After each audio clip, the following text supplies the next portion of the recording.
Fala galera, tudo bom? Aqui que tá falando é o Coreia e neste capítulo vamos falar sobre o que é a economia de escala. Se você está vendo esse vídeo no YouTube e não é inscrito no canal, se inscreva e ative o sininho para receber uma notificação quando for lançado um vídeo novo. Se estiver ouvindo o nosso podcast, não se esqueça de curti-lo e seguir para não ficar de fora quando tiver novos episódios. Chega de enrolação e vamos lá para o conteúdo. Alfred Marshall, em 1890, comentou sobre a economia de escala no seu livro Princípios de Economia. Marshall destacou no seu livro que quando as empresas querem aumentar a produção no curto prazo, a única coisa que eles podem fazer é alterar o número de trabalhadores dentro da empresa, a fim de que mais trabalhadores consigam aumentar a produção. Entretanto, como já falamos em capítulos anteriores sobre os rendimentos decrescentes, cada novo trabalhador adiciona menos à produção do que os trabalhadores adicionados anteriores. Porém, os custos unitários, eles sobem igualmente quando colocamos novos trabalhadores. Porém, todas as empresas no longo prazo podem duplicar a fábrica, a mão de obra e, consequentemente, o maquinário. Assim, ela poderá aproveitar da especialização do seu trabalho e os custos irão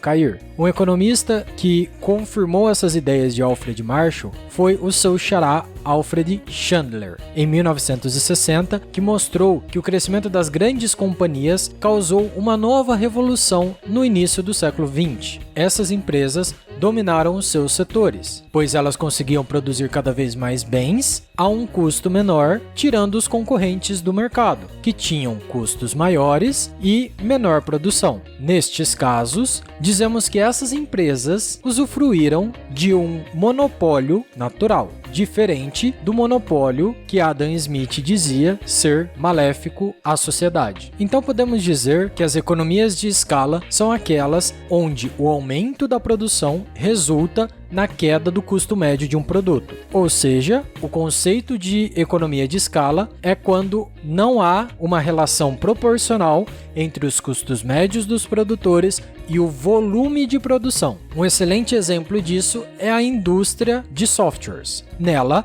o maior custo é o desenvolvimento de um programa. Porém, o custo associado à produção de cópias desse programa é ínfimo. Ou seja, o aumento na produção resultará na diluição do custo de desenvolvimento, resultando em um custo médio menor por produto comercializado. Além disso, temos dois tipos principais de economia de escala, a interna e a externa. Aquela que estamos dizendo até o momento, que é quando as empresas têm meios de reorganizar o seu processo produtivo a fim de reduzir os custos por unidade, é chamada de economia de escala interna. Já a economia de escala externa é quando acontece algo fora da empresa, ou seja, quando há alterações na economia local ou regional ou mudanças sociais que não são controladas pela empresa, mas que podem ser aproveitadas por ela, como por exemplo, a expansão da malha de transportes, que pode ampliar o escoamento dos produtos, diminuir os preços e, consequentemente, aumentar o volume de produção de uma determinada empresa. Do mesmo jeito que existe a economia de escala, existe a deseconomia de escala. A deseconomia de escala, como o próprio nome já diz, é o inverso da economia de escala, e ela acontece normalmente quando o custo com os fatores de produção crescem mais do que a produção resultante desse investimento, aumentando assim o custo médio do produto, ao invés de diminuí-lo. Um exemplo é quando um funcionário é contratado por uma empresa e a empresa acredita que este funcionário aumentará a produção. Porém, o novo colaborador possui uma produtividade menor do que os outros colaboradores. Nesse caso, a empresa dobrou o custo com a mão de obra, contratando uma nova pessoa para fazer o mesmo serviço de uma outra, mas não conseguiu dobrar a sua produção. E por fim, vamos falar da diferença que existe entre a economia de escala e a economia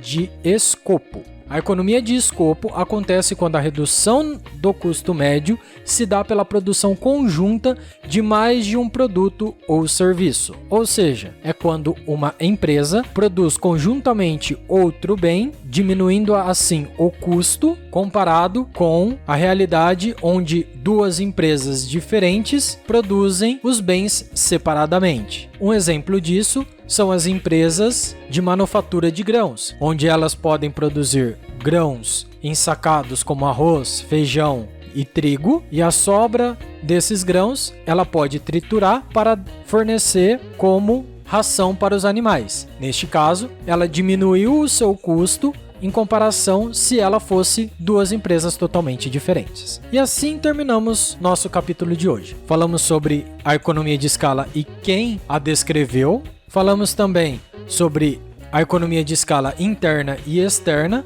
a deseconomia de escala e a diferença entre ela e a economia de escopo. Se você ficou com alguma dúvida, deixe sua pergunta aqui nos comentários ou no nosso Instagram, @coreia_com_k, que farei o máximo que puder para conseguir respondê-lo.